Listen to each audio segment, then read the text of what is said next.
হাঁস নিয়ে হাঁসফাঁস। হাঁস এখন আমাদের নবগঠিত রাজনৈতিক দল, যারা নিজেদেরকেই একমাত্র আমাদের গণ অভ্যুত্থানের সৈনিক হিসেবে দাবি করেন, আর সবাই হচ্ছে দুধ ভাত অথবা আস্তাকুড়ের আবর্জনা। তারাই হচ্ছেন বাংলাদেশের এখনকার রাজনীতির ধারক বাহক। তারা যা বলছেন তাই করার চেষ্টা করছে আমাদের সরকার। সেই রাজনৈতিক দলটি ঠিক এই মুহূর্তে হাঁসের মাংসে আবদ্ধ হয়ে গেছে। তবে হাঁসের মাংসের একটি করুণ কাহিনীও আমাদের রাজনৈতিক অঙ্গনে আমরা যারা একটু রাজনীতির পেছনের দিকের খোঁজখবর রাখি তাদের কাছে এখনও জাজ্জল্যমান। ৭৫-এর 14 আগস্ট দিবাগত রাতে মন্ত্রিসভার একজন প্রভাবশালী মন্ত্রী তার ঘরে রান্না করা হাঁসের মাংস নিয়ে এলেন ধানমন্ডি ৩২ নম্বরে বাংলাদেশের তৎকালীন অবিসংবাদিত নেতা বঙ্গবন্ধু শেখ মুজিবুর রহমানের বাসায়। দুই বন্ধু মিলে নানা গল্পগুজব করলেন। তারপরে সেই মন্ত্রীর বাসা থেকে রান্না করে আনা হাঁসের মাংস মুজিব ভাইকে উনি অনেক আদর করে খাওয়ালেন। তার প্রিয় মুজিব ভাই, প্রিয় বন্ধু হাঁসের মাংস খেলেন, প্রশংসা করলেন, উৎফুল্ল হলেন। তারপর নানা আনুষ্ঠানিকতা বিদায় নিলেন সেই প্রভাবশালী মন্ত্রী। 14 আগস্ট পেরিয়ে গভীর রাত, 15 আগস্ট শুরু হলো। ভোর রাতের দিকে ইতিহাসের এক জঘন্য হত্যাকাণ্ড ঘটে গেল। শেখ মুজিব এবং তার পরিবারের অন্যান্য সদস্যরা সেনাবাহিনীর হাতে নির্মমভাবে হত্যার শিকার হলেন। 15 আগস্ট দিনের বেলায় সেই প্রভাবশালী মন্ত্রী, যিনি হাঁসের মাংস এনে তার প্রিয় মুজিব ভাইকে খাওয়ালেন, প্রিয় বন্ধুকে খাওয়ালেন, তিনি প্রেসিডেন্ট হিসাবে শপথ নিলেন। পড়ে রইল শেখ মুজিবুর রহমানের লাশ ধানমন্ডি ৩২ নম্বরে। আওয়ামী লীগের মতো এত বিশাল দল যারা মুক্তিযুদ্ধকে নেতৃত্ব দিয়েছে এবং তাদেরও দাবি, এই এনসিপির মতো তাদেরও দাবি হচ্ছে মুক্তিযুদ্ধ একমাত্র তারাই করেছে, আর বাদ বাকি কেউ বাংলাদেশে মুক্তিযুদ্ধ করেনি, কেউ মুক্তিযোদ্ধা ছিল না। একমাত্র যারা আওয়ামী লীগ করে তারাই মুক্তিযোদ্ধা, আর বাদ বাকিরা হচ্ছে মুক্তিযুদ্ধের বিরোধী শক্তি। সেই দলটির প্রধান নেতা, দেশের প্রেসিডেন্ট এভাবে সেনাবাহিনীর হাতে নির্মম হত্যাকাণ্ডের শিকার হলেন।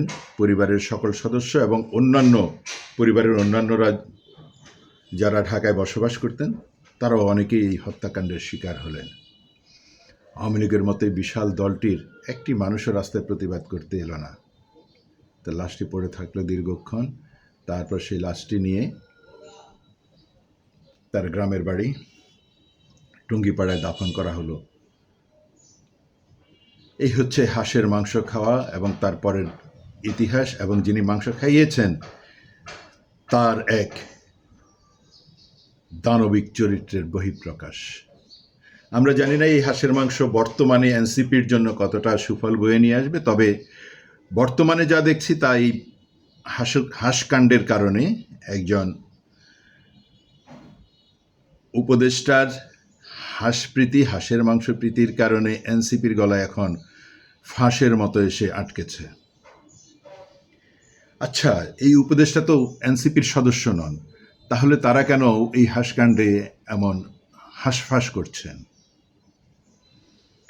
একটি ভিডিও ছড়িয়ে পড়েছিল যেখানে জানে আলম অপু নামে এনসিপির ছাত্র সংগঠনের এক বীর বিক্রম ঘোষণা করেছিলেন তার সাথে ভোর রাতে কোনো এক 5 স্টার হোটেলের সামনে আমাদের তরুণ উপদেষ্টা একটি দামি মোটর বাইক নিয়ে এসে তার সাথে কথা বলেছেন। সেই উপদেষ্টাকে প্রশ্ন করা হয়েছিল যে আপনি সেই ভোর রাতে গিয়েছেন কি না। উনি বললেন ওনার মনে নেই, তবে ওনার এটা মনে আছে উনি সারা রাত জেগে জাতিকে উদ্ধার করেন, জাতির জন্য কাজ করতে করতে উনি পেরেশান হয়ে যান। তারপরে ওনার যখন খাবারের প্রয়োজন হয় কেউ খাবার দেওয়ার মতো থাকে না, অথচ আমরা জানি রাষ্ট্র থেকে ওনাকে অনেক সৈন্য সামন্ত দেওয়া হয়েছে ওনাকে পাহারা দেওয়ার জন্য, ওনার সমস্ত রকম সুযোগ সুবিধাগুলো দেখভাল করার জন্য, এমনকি একজন পাচক দেয়া হয়েছে রান্না করার জন্য, এবং আর্দালি দেয়া হয়েছে সেই খাবার ওনার সামনে পরিবেশন করানোর জন্য।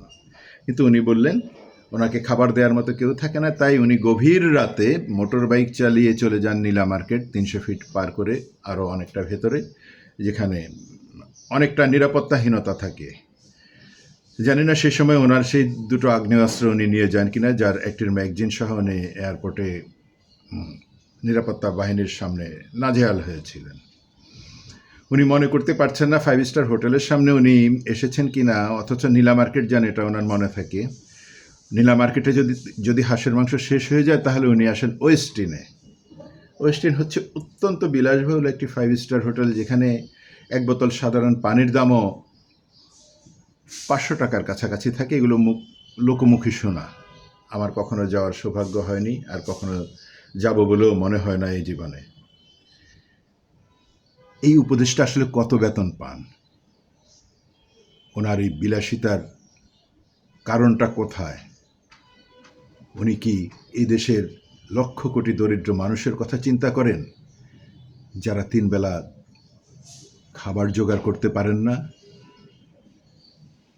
যাদের খাবার প্লেটে সস্তা সেই পাঙ্গাস মাছের 1 পিস মাছও থাকে না, 12 টাকা দামের ডিম কিনতে হয় বলে একটি ডিম ভেঙে তার 3 শিশুকে ভাগ করে দিতে হয়?